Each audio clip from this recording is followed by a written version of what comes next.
بسم الله الرحمن الرحيم. الحمد لله الذي أنزل على عبده الكتاب ولم يجعل له عوجا قيما لينذر بأسا شديدا من لدنه ويبشر المؤمنين الذين يعملون الصالحات أن لهم أجرا حسنا ماكثين فيه أبدا وينذر الذين قالوا اتخذ الله ولدا ما لهم به من علم ولا لآبائهم كبرت كلمة تخرج من أفواههم إن يقولون إلا كذبا فلعلك باخع نفسك على آثارهم إن لم يؤمنوا بهذا الحديث أسفا إنا جعلنا ما على الأرض زينة لها لنبلوهم أيهم أحسن عملا وإنا لجاعلون ما عليها صعيدا جرزا أم حسبت أن أصحاب الكهف والرقيم كانوا من آياتنا عجبا إذ أوى الفتية إلى الكهف فقالوا ربنا آتنا من لدنك رحمة وهيئ لنا من أمرنا رشدا فضربنا على آذانهم في الكهف سنين عددا ثم بعثناهم لنعلم أي الحزبين أحصى لما لبثوا أمدا نحن نقص عليك نبأهم بالحق إنهم فتية آمنوا بربهم وزدناهم هدى وربطنا على قلوبهم إذ قاموا فقالوا ربنا رب السماوات والأرض لن ندعو من دونه إلها لقد قلنا إذا شططا هؤلاء قوم اتخذوا من دونه آلهة لولا يأتون عليهم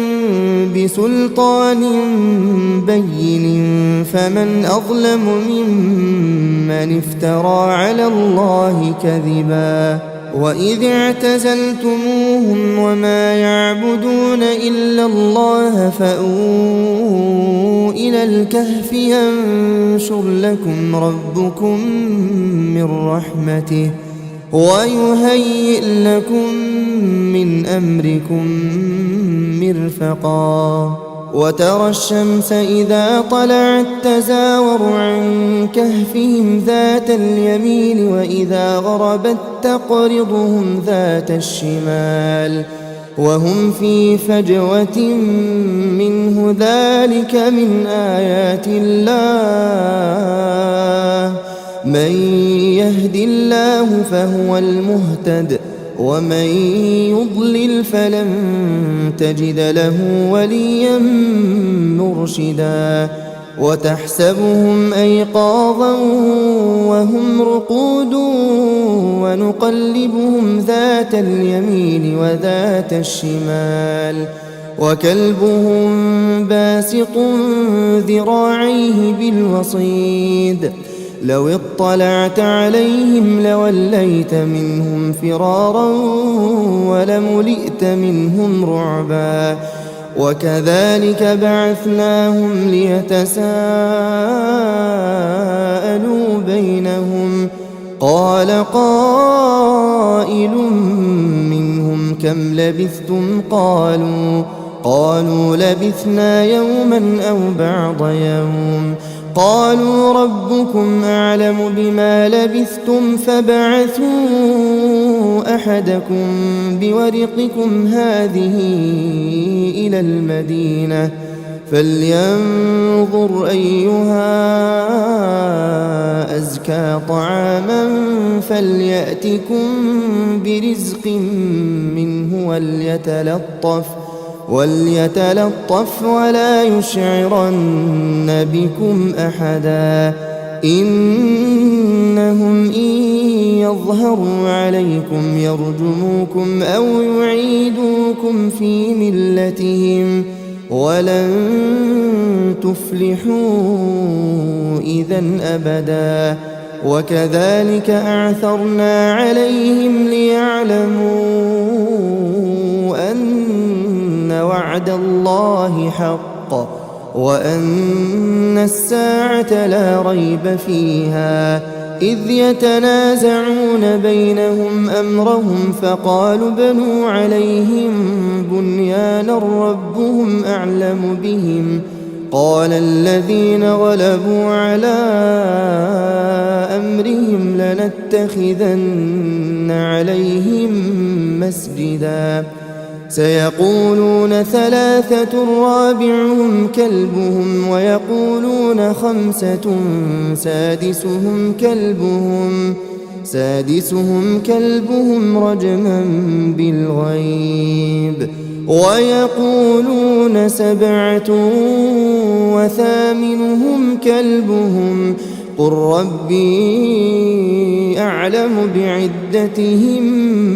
ما يعلمهم إلا قليل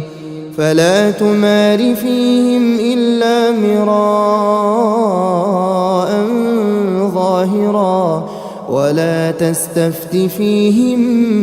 منهم أحدا ولا تقولن لشيء إني فاعل ذلك غدا إلا أن يشاء الله واذكر ربك إذا نسيت وقل عسى أن يهديني ربي لأقرب من هذا رشدا ولبثوا في كهفهم 300 سنين وازدادوا 9 قل الله أعلم بما لبثوا له غيب السماوات والأرض أبصر به وأسمع ما لهم من دونه من ولي ولا يشرك في حكمه أحدا واتل ما أوحي إليك من كتاب ربك لا مبدل لكلماته ولن تجد من دونه ملتحدا واصبر نفسك مع الذين يدعون ربهم بالغداة والعشي يريدون وجهه ولا تعد عيناك عنهم تريد زينة الحياة الدنيا ولا تطع من أغفلنا قلبه عن ذكرنا واتبع هواه وكان أمره فرطا وقل الحق من ربكم فمن شاء فليؤمن ومن شاء فليكفر إنا أعتدنا للظالمين نارا أحاط بهم سرادقها وإن يستغيثوا يغاثوا بماء كالمهل يشوي الوجوه بئس الشراب وساءت مرتفقا إن الذين آمنوا وعملوا الصالحات إنا لا نضيع أجر من أحسن عملا أولئك لهم جنات عدن تجري من تحتهم الأنهار يحلون فيها من أساور من ذهب ويلبسون ثيابا خضرا من سندس واستبرق متكئين فيها ونعم الثواب وحسنت مرتفقا واضرب لهم مثلا الرجلين جعلنا لأحدهما جنتين من أعناب وحففناهما بنخل وجعلنا بينهما زرعا كلتا الجنتين آتت أكلها ولم تظلم منه شيئا وفجرنا خلالهما نهرا وكان له ثمر فقال لصاحبه وهو يحاوره أنا أكثر منك مالا وأعز نفرا ودخل جنته وهو ظالم لنفسه قال ما أظن أن تبيد هذه أبدا وما أظن الساعة قائمة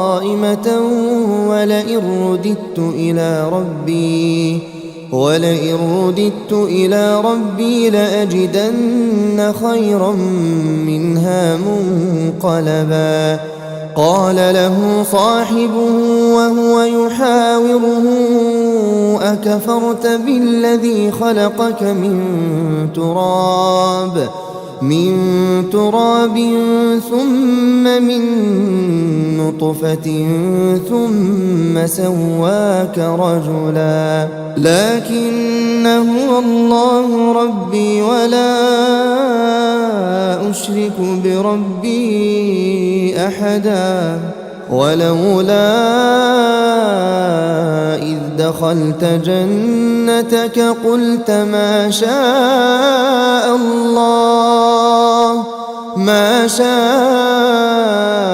الله لا قوة إلا بالله إن ترني أنا أقل منك مالا وولدا فعسى ربي أن يؤتيني خيرا من جنتك ويرسل عليها حسبانا من السماء فتصبح صعيدا زلقا أو يصبح ماؤها غورا فلن تستطيع له طلبا وأحيط بثمره فأصبح يقلب كفيه على ما أنفق فيها وهي خاوية على عروشها ويقول يا ليتني لم أشرك بربي أحدا ولم تكن له فئة ينصرونه من دون الله وما كان منتصرا هنالك الولاية لله الحق هو خير ثوابا وخير عقبا واضرب لهم مثل الحياة الدنيا كماء إن أنزلناه من السماء فاختلط به نبات الأرض فأصبح هشيما تذروه الرياح وكان الله على كل شيء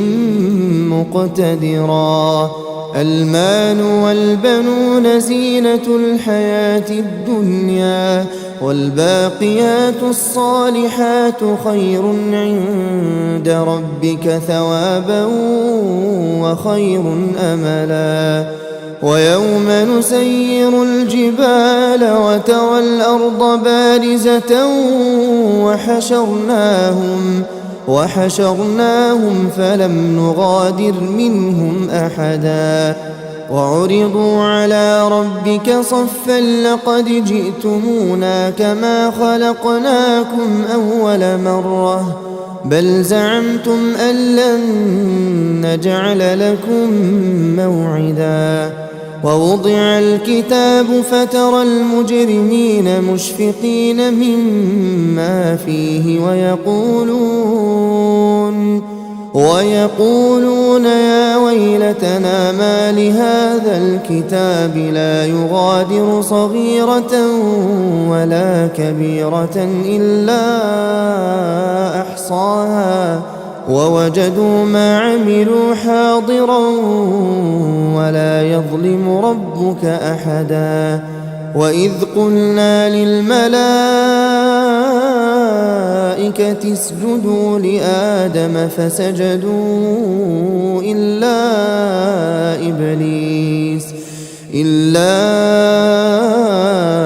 إبليس كان من الجن ففسق عن أمر ربه أفتتخذونه وذريته أولياء من دوني وهم لكم عدو بئس للظالمين بدلا. ما أشهدتهم خلق السماوات والأرض ولا خلق أنفسهم وما كنت متخذ المضلين عضدا. ويوم يقول نادوا شركائي الذين زعمتم فدعوهم فلم يستجيبوا لهم وجعلنا بينهم موبقا. ورأى المجرمون النار فظنوا أنهم مواقعوها ولم يجدوا عنها مصرفا. ولقد صرفنا في هذا القرآن للناس من كل مثل وكان الإنسان أكثر شيء جدلا. وما منع الناس أن يؤمنوا إذ جاءهم الهدى ويستغفروا ربهم إلا أن تأتيهم سنة الأولين أو يأتيهم العذاب قبلا. وما نرسل المرسلين إلا مبشرين ومنذرين ويجادل الذين كفروا بالباطل ليدحضوا به الحق واتخذوا آياتي وما أنذروا هزوا. ومن أظلم ممن ذكر بآيات ربه فأعرض عنها ونسي ما قدمت يداه إنا جعلنا على قلوبهم أكنة أن يفقهوه وفي آذانهم وقرا وإن تدعهم إلى الهدى فلن يهتدوا إذا أبدا. وربك الغفور ذو الرحمة لو يؤاخذهم بما كسبوا لعجل لهم العذاب بل لهم موعد لن يجدوا من دونه موئلا. وتلك القرى أهلكناهم لما ظلموا وجعلنا لمهلكهم موعدا. وإذ قال موسى لفتاه لا أبرح حتى أبلغ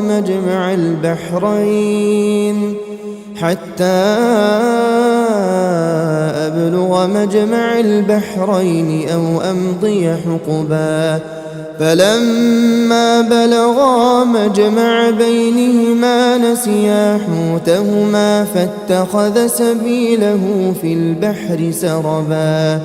فلما جاوزا قال لفتاه آتنا غداءنا لقد لقينا من سفرنا هذا نصبا قال أرأيت إذ أوينا إلى الصخرة فإني نسيت الحوت وما أنسانيه إلا الشيطان أن أذكره واتخذ سبيله في البحر عجبا قال ذلك ما كنا نبغي فارتدا على آثارهما قصصا فوجدا عبدا من عبادنا آتيناه رحمة من عندنا وعلمناه من لدنا علما قال له موسى هل أتبعك على أن تعلمني مما علمت رشدا قال إنك لن تستطيع معي صبرا وكيف تصبر على ما لم تحط به خبرا قال ستجدني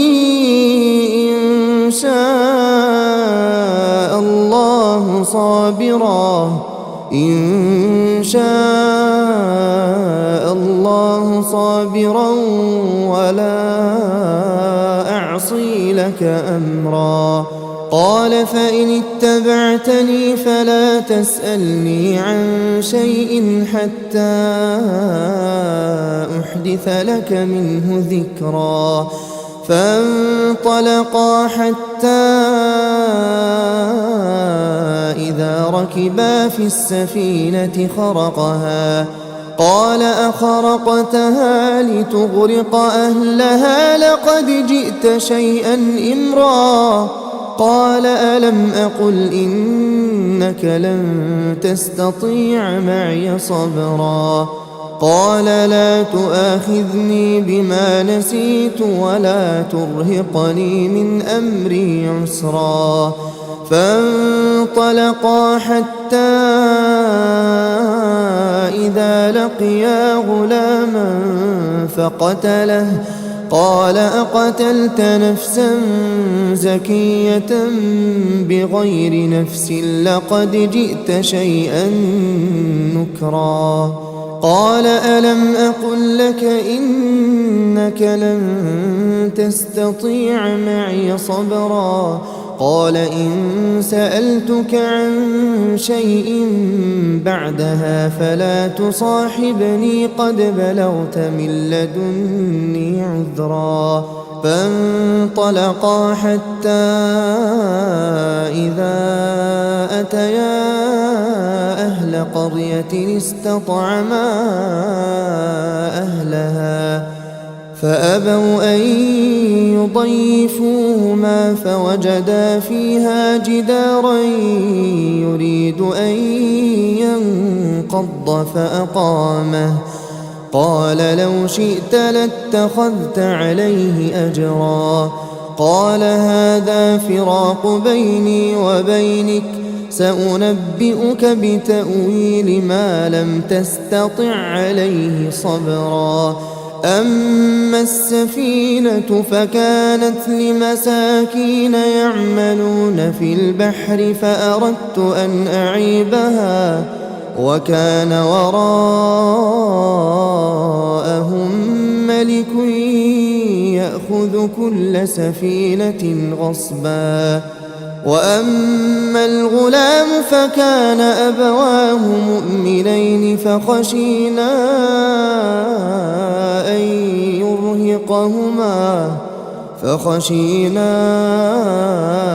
أن يرهقهما طغيانا وكفرا فأردنا أن يبدلهما ربهما خيرا منه زكاة وأقرب رحما وأما الجدار فكان لغلامين يتيمين في المدينة وكان تحته كنز لهما وكان أبوهما صالحا فأراد ربك أن يبلغا أشدهما ويستخرجا كنزهما رحمة من ربك وما فعلته عن أمري ذلك تأويل ما لم تسطع عليه صبرا ويسألونك عن ذي القرنين قل سأتلو عليكم منه ذكرا إنا مكنا له في الأرض وآتيناه من كل شيء سببا فأتبع سببا حتى إذا بلغ مغرب الشمس وجدها تغرب في عين حمئة ووجد عندها قوما قلنا يا ذا القرنين إما أن تعذب وإما أن تتخذ فيهم حسنا قال أما من ظلم فسوف نعذبه ثم يرد إلى ربه فيعذبه عذابا نكرا وأما من آمن وعمل صالحا فله جزاء الحسنى وسنقول له من أمرنا يسرا ثم أتبع سببا حتى إذا بلغ مطلع الشمس وجدها تطلع على قوم لم نجعل لهم من دونها سترا كذلك وقد أحطنا بما لديه خبرا ثم أتبع سببا حتى إذا بلغ بين السدين وجد من دونهما قوما لا يكادون يفقهون قولا قالوا يا ذا القرنين إن يأجوج ومأجوج مفسدون في الأرض فهل نجعل لك خرجا على أن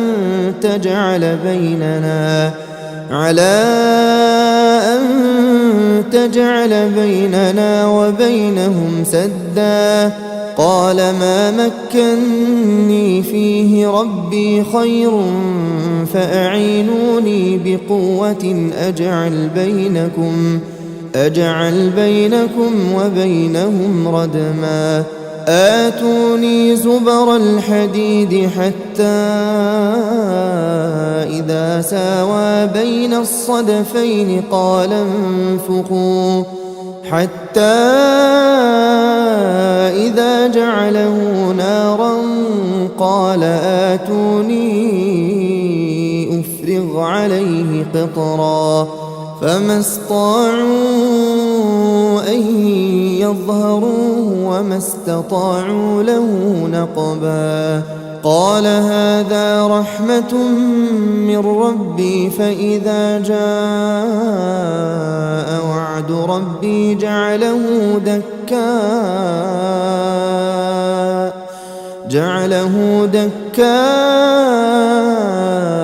وكان وعد ربي حقا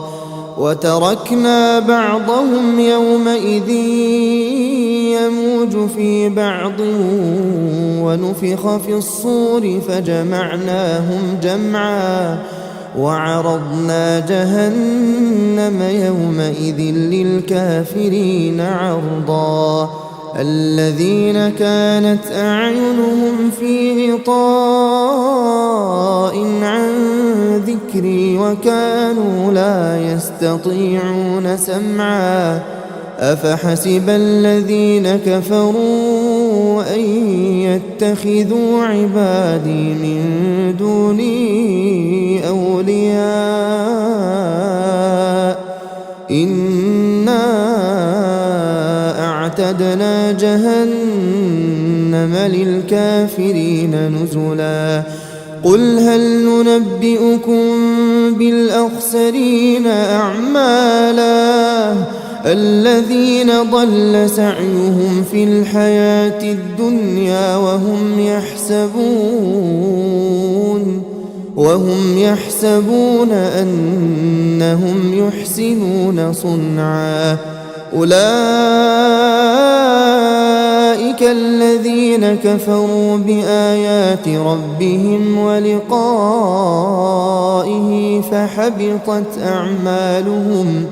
فحبطت أعمالهم فلا نقيم لهم يوم القيامة وزنا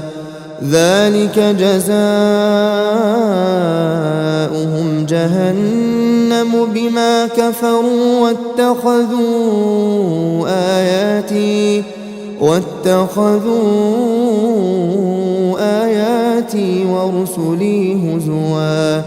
إن الذين آمنوا وعملوا الصالحات كانت لهم جنات الفردوس نزلا خالدين فيها لا يبغون عنها حولا قل لو كان البحر مدادا لكلمات ربي لنفد البحر قبل أن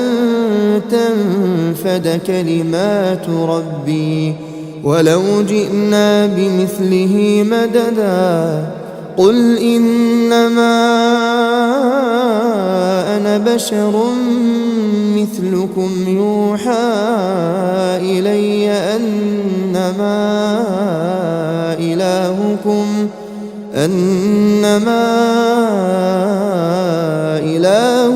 إله واحد فمن كان يرجو لقاء ربه فليعمل عملا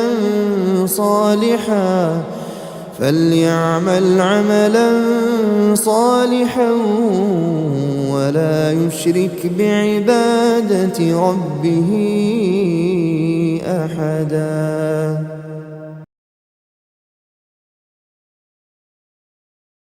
بسم الله الرحمن الرحيم ياسين والقرآن الحكيم إنك لمن المرسلين على صراط مستقيم تنزيل العزيز الرحيم لتنذر قوما ما أنذر آباؤهم فهم غافلون لقد حق القول على أكثرهم فهم لا يؤمنون إنا جعلنا في أعناقهم أغلالا فهي إلى الأذقان فهم مقمحون وجعلنا من بين أيديهم سدا ومن خلفهم سدا فأغشيناهم فهم لا يبصرون وسواء عليهم أأنذرتهم أم لم تنذرهم لا يؤمنون إنما تنذر من اتبع الذكر وخشي الرحمن بالغيب فبشره بمغفرة وأجر كريم إنا نحن نحيي الموتى ونكتب ما قدموا وآثارهم وكل شيء أحصيناه في إمام مبين واضرب لهم مثلا أصحاب القرية إذ جاءها المرسلون إذ أرسلنا إليهم اثنين فكذبوهما فعززنا بثالث فقالوا إنا إليكم مرسلون قالوا ما أنتم إلا بشر مثلنا وما أنزل الرحمن من شيء إن أنتم إلا تكذبون قالوا ربنا يعلم إنا إليكم لمرسلون وما علينا إلا البلاغ المبين قالوا إنا تطيرنا بكم لئن لم تنتهوا لنرجمنكم وليمسنكم منا عذاب أليم قالوا طائركم معكم أئن ذكرتم بل أنتم قوم مسرفون وجاء من أقصى المدينة رجل يسعى قال يا قوم اتبعوا المرسلين اتبعوا من لا يسألكم أجرا وهم مهتدون وما لي لا أعبد الذي فطرني وإليه ترجعون أأتخذ من دونه آلهة إن يردني الرحمن بضر لا تغن عني شفاعتهم شيئا ولا ينقذون إني إذا لفي ضلال مبين إني آمنت بربكم فاسمعون قيل ادخل الجنة قال يا ليت قومي يعلمون بما غفر لي ربي وجعلني من المكرمين وما أنزلنا على قومه من بعده من جند من السماء وما كنا منزلين إن كانت إلا صيحة واحدة فإذا هم خامدون يا حسرة على العباد ما يأتيهم من رسول إلا كانوا به يستهزئون ألم يروا كم أهلكنا قبلهم من القرون أنهم إليهم لا يرجعون وإن كل لما جميع لدينا محضرون وآية لهم الأرض الميتة أحييناها وأخرجنا منها حبا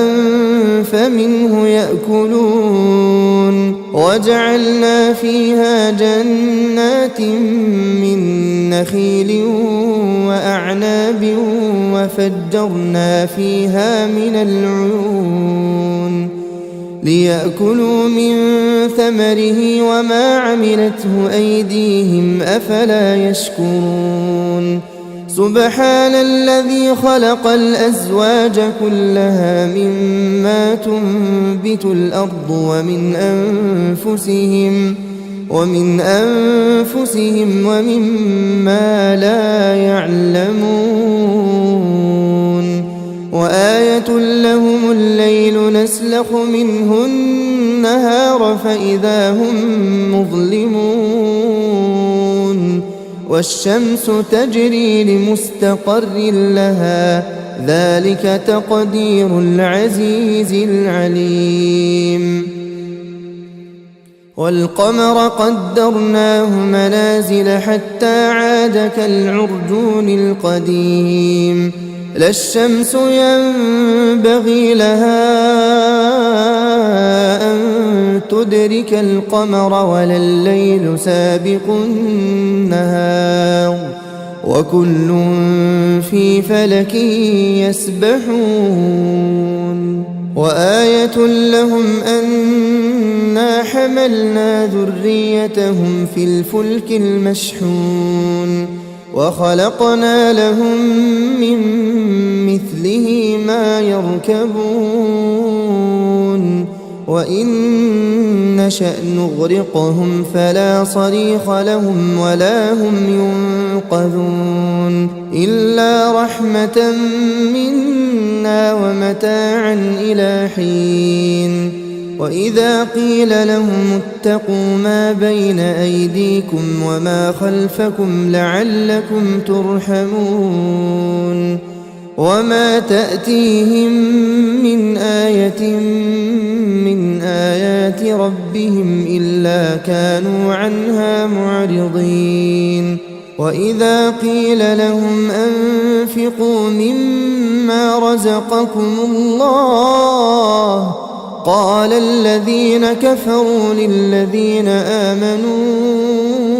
أنطعم من لو يشاء الله أطعمه إن أنتم إلا في ضلال مبين ويقولون متى هذا الوعد إن كنتم صادقين ما ينظرون إلا صيحة واحدة تأخذهم وهم يخصمون فلا يستطيعون توصية ولا إلى أهلهم يرجعون ونفخ في الصور فإذا هم من الأجداث إلى ربهم ينسلون قالوا يا ويلنا من بعثنا من مرقدنا هذا ما وعد الرحمن وصدق المرسلون إن كانت إلا صيحة واحدة فإذا هم جميع لدينا محضرون فاليوم لا تظلم نفس شيئا ولا تجزون إلا ما كنتم تعملون إن أصحاب الجنة اليوم في شغل فاكهون هم وأزواجهم في ظلال على الأرائك متكئون لهم فيها فاكهة ولهم ما يدعون سلام قولا من رب رحيم وامتازوا اليوم أيها المجرمون ألم أعهد إليكم يا بني آدم ألا تعبدوا الشيطان إنه لكم عدو مبين وأن اعبدوني هذا صراط مستقيم ولقد أضل منكم جبلا كثيرا أفلم تكونوا تعقلون هذه جهنم التي كنتم توعدون اصلوها اليوم بما كنتم تكفرون اليوم نختم على أفواههم وتكلمنا أيديهم وتشهد أرجلهم بما كانوا يكسبون ولو نشاء لطمسنا على أعينهم فاستبقوا الصراط فأنى يبصرون ولو نشاء لمسخناهم على مكانتهم فما استطاعوا مضيا ولا يرجعون ومن نعمره ننكسه في الخلق أفلا يعقلون وما علمناه الشعر وما ينبغي له إن هو إلا ذكر وقرآن مبين لينذر من كان حيا ويحق القول على الكافرين. أولم يروا أنا خلقنا لهم مما عملت أيدينا أنعاما فهم لها مالكون وذللناها لهم فمنها ركوبهم ومنها يأكلون ولهم فيها منافع ومشارب أفلا يشكرون. واتخذوا من دون الله آلهة لعلهم ينصرون لا يستطيعون نصرهم وهم لهم جند محضرون. فلا يحزنك قولهم إنا نعلم ما يسرون وما يعلنون. أولم ير الإنسان أنا خلقناه من نطفة فإذا هو خصيم مبين. وضرب لنا مثلا ونسي خلقه قال من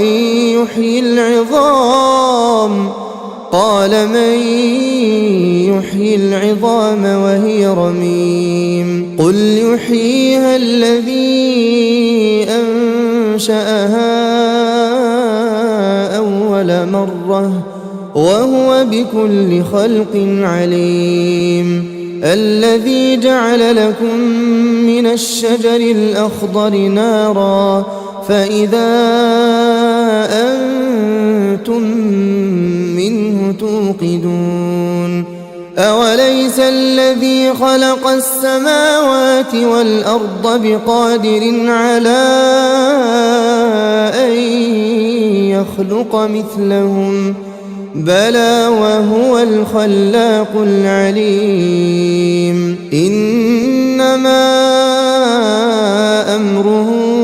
إذا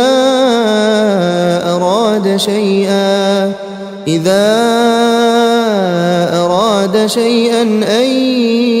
يقول له كن فيكون.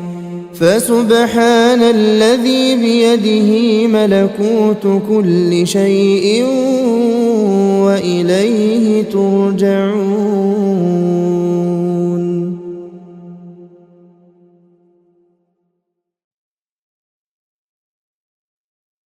الرحمن علم القرآن خلق الإنسان علمه البيان. الشمس والقمر بحسبان والنجم والشجر يسجدان.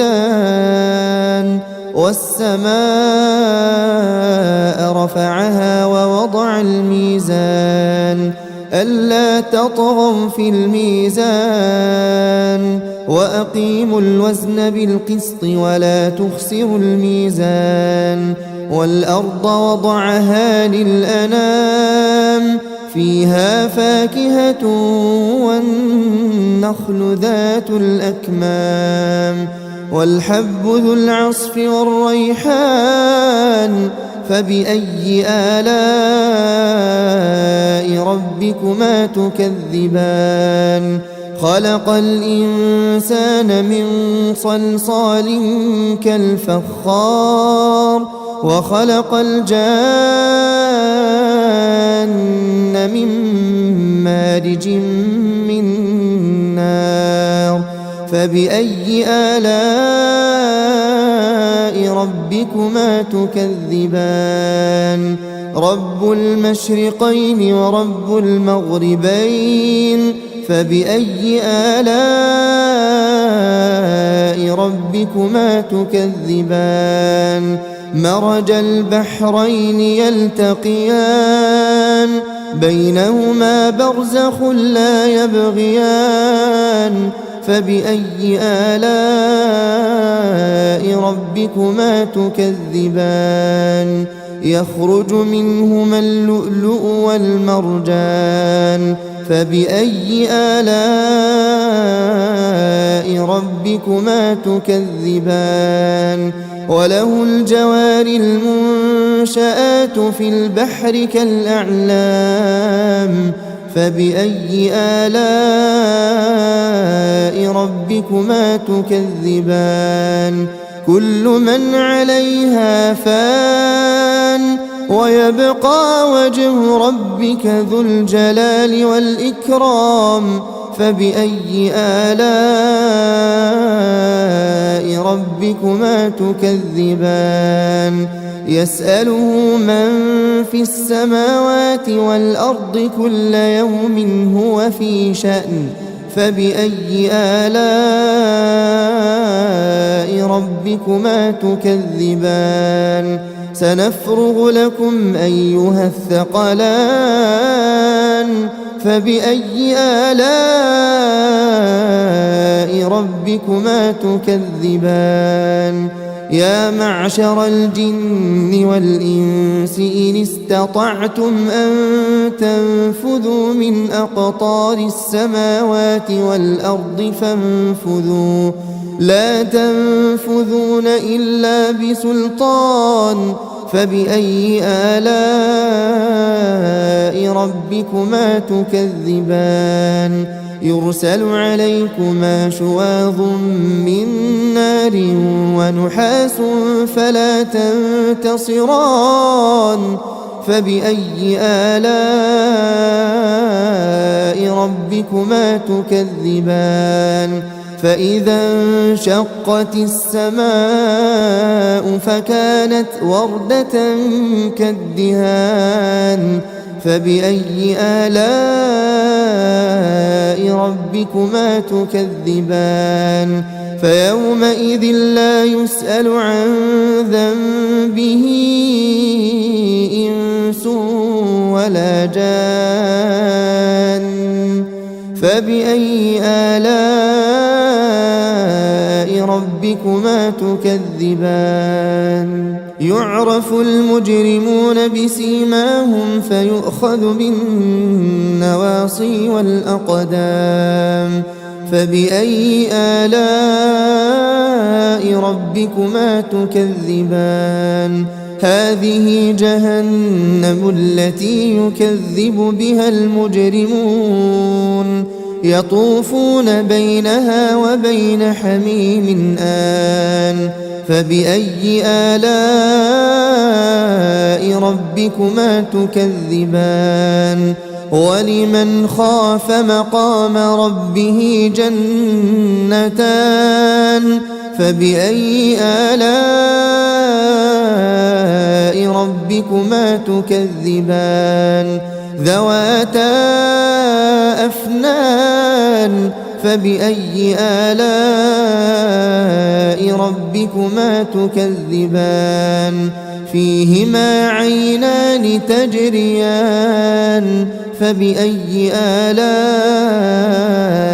ربكما تكذبان فيهما من كل فاكهة زوجان فبأي آلاء ربكما تكذبان متكئين على فرش بطائنها من استبرق وجنى الجنتين دان فبأي آلاء ربكما تكذبان فيهن قاصرات الطرف لم يطمثهن إنس قبلهم ولا جان فبأي آلاء ربكما تكذبان كأنهن الياقوت والمرجان فبأي آلاء ربكما تكذبان هل جزاء الإحسان إلا الإحسان فبأي آلاء ربكما تكذبان ومن دونهما جنتان فبأي آلاء ربكما تكذبان مدهامتان فبأي آلاء ربكما تكذبان فيهما عينان نضاختان فبأي آلاء ربكما تكذبان فيهما فاكهة ونخل ورمان فبأي آلاء ربكما تكذبان فيهن خيرات حسان فبأي آلاء ربكما تكذبان حور مقصورات في الخيام فبأي آلاء ربكما تكذبان لم يطمثهن إنس قبلهم ولا جان فبأي آلاء ربكما تكذبان متكئين على رفرف خضر وعبقري حسان فبأي آلاء ربكما تكذبان تبارك اسم ربك ذي الجلال والإكرام.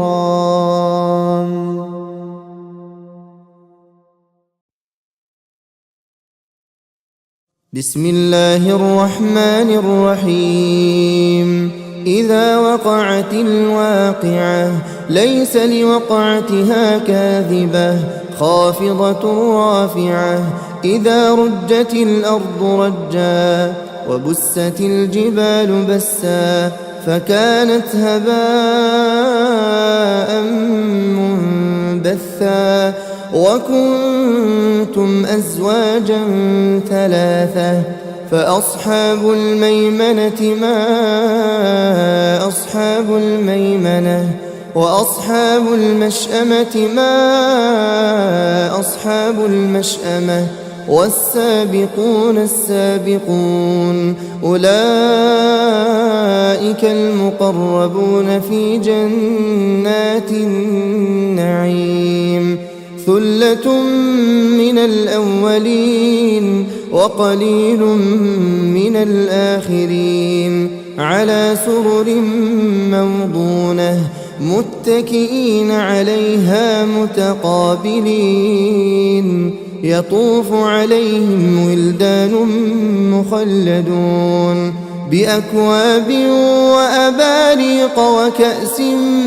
من معين لا يصدعون عنها ولا ينزفون وفاكهة مما يتخيرون ولحم طير مما يشتهون وحور عين كأمثال اللؤلؤ المكنون جزاء بما كانوا يعملون لا يسمعون فيها لغوا ولا تأثيما إلا قيلا سلاما سلاما وأصحاب اليمين ما أصحاب اليمين في سدر مخضود وطلح منضود وظل ممدود وماء مسكوب وفاكهة كثيرة لا مقطوعة ولا ممنوعة وفرش مرفوعة إنا أنشأناهن إن شاء فجعلناهن أبكارا عربا أترابا لأصحاب اليمين ثلة من الأولين وثلة من الآخرين وأصحاب الشمال ما أصحاب الشمال في سموم وحميم وظل من يحموم لا بارد ولا كريم إنهم كانوا قبل ذلك مترفين وكانوا يصرون على الحنث العظيم وكانوا يقولون أئذا متنا وكنا ترابا وعظاما أئنا لمبعوثون أوآباؤنا الأولون قل إن الأولين والآخرين لمجموعون إلى ميقات يوم معلوم ثم إنكم أيها الضالون المكذبون لآكلون من شجر من زقوم فمالئون منها البطون فشاربون عليه من الحميم فشاربون شرب الهيم هذا نزلهم يوم الدين نحن خلقناكم فلولا تصدقون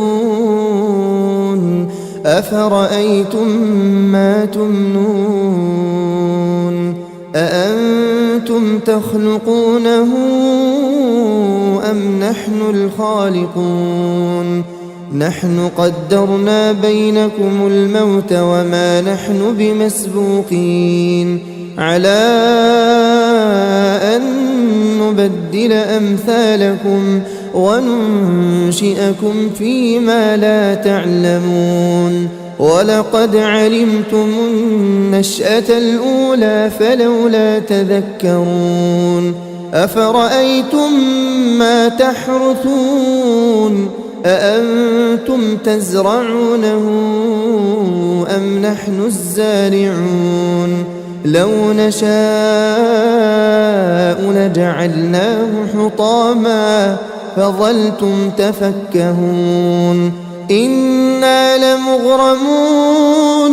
بل نحن محرومون أفرأيتم الماء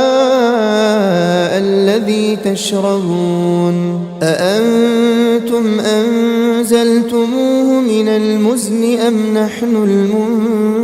المنزلون لو نشاء جعلناه أجاجا فلولا تشكرون أفرأيتم النار التي تورون أأنتم أنشأتم شجرتها أم نحن المنشئون نحن جعلناها تذكرة ومتاعا للمقوين فسبح باسم ربك العظيم فلا أقسم بمواقع النجوم وإنه لقسم لو تعلمون عظيم إنه لقرآن كريم في كتاب مكنون لا يمسه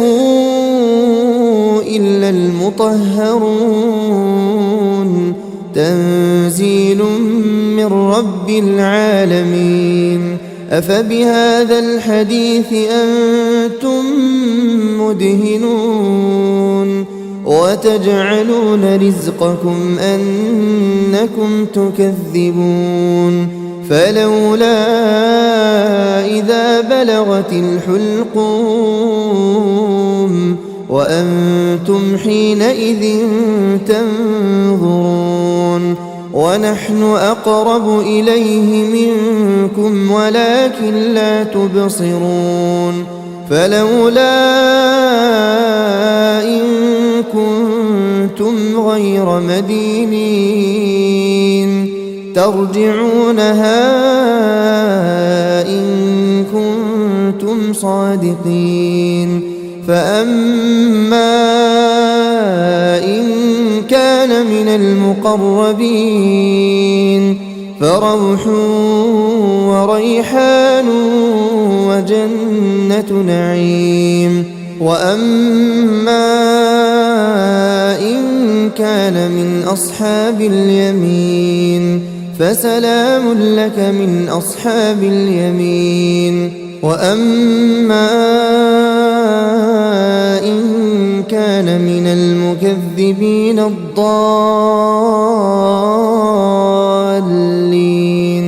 فنزل من حميم وتصلية جحيم. إن هذا لهو حق اليقين. فسبح باسم ربك العظيم.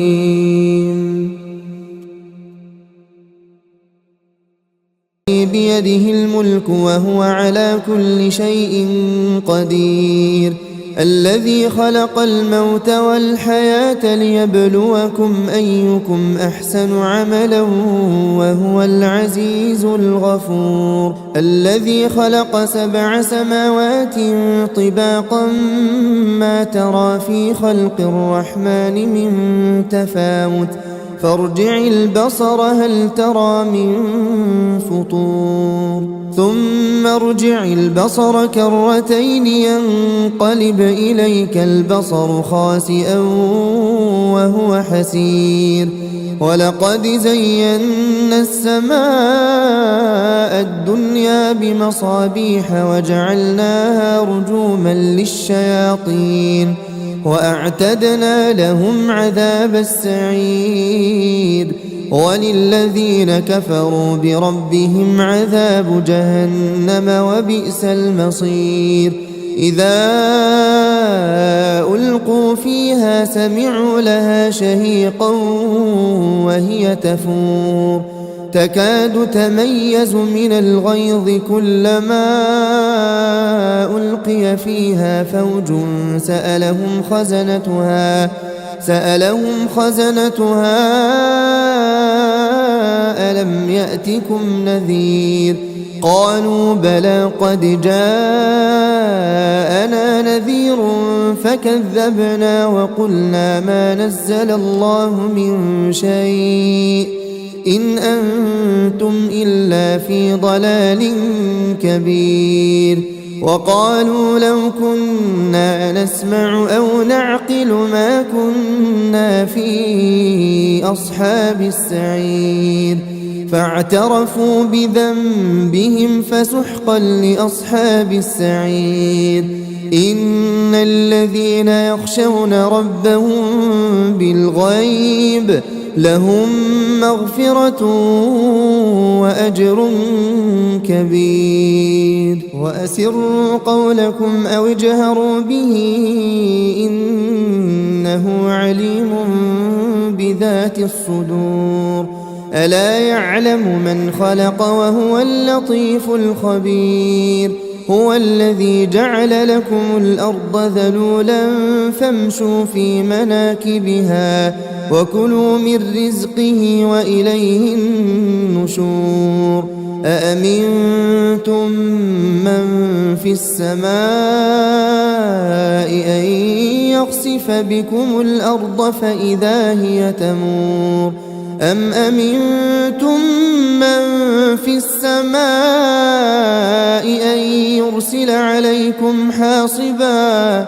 فستعلمون كيف نذير. ولقد كذب الذين من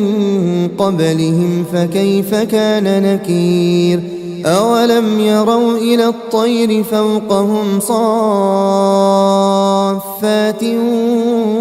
ويقبضن ما يمسكهن إلا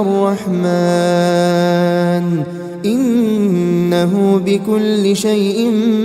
بصير. أمن هذا الذي هو جند لكم ينصركم من دون الرحمن إن الكافرون إلا في غرور. أمن هذا الذي يرزقكم إن أمسك رزقه بل لجوا في عتو ونفور أفمن يمشي مكبا على وجهه أهدى أمن يمشي سويا